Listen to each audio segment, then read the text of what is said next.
แล้วตัวเตียงมีการตัดตาไปจนเจ็บจนมีที่เรียกตัวการตายโตตายที่เตียงมีเจ็บเนี่ยอันนี้ก็ไปตัวตีเนี่ยมีเจ็บตรงตาโตจับเจ้าของลายแล้วตัวเตียงมีการชุดตั้งแต่ไปตกตาโรคไปที่ไปฟังเขาจะทำเชี่ยวชาญอารมณ์เนี่ยเรียกผู้คนที่พอที่จะทำงานที่จะลายต้องเรียนปัญญารู้ชอบจากตกลายกันดูเนี่ยนะตกมาดู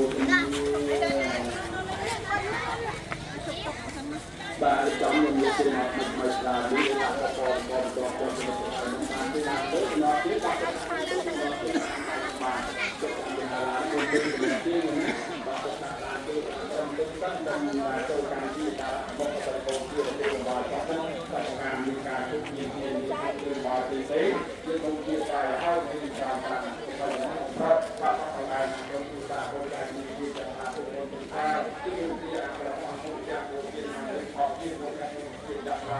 อย่างเช่นการทำการคนมาคนมาบริการการเป็นหน้าถ้าเป็นที่นั่นมีแต่ไปลงทุนในเรื่องต้องประวัติที่ต่างไปต้องมีการเป็นการนำโชคต้องรายเราจะต้องมีการการตายไปทุกสิ่งที่จะยืนชิดเรียบก็การตายกำลังตายทุกเรื่องยืนชิดอย่างที่นั่นมีไปตัวเป็นตัวชื่อเพื่อจะทำให้เราได้เรียนรู้เรา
Vai đi chăng, vai đi chăng.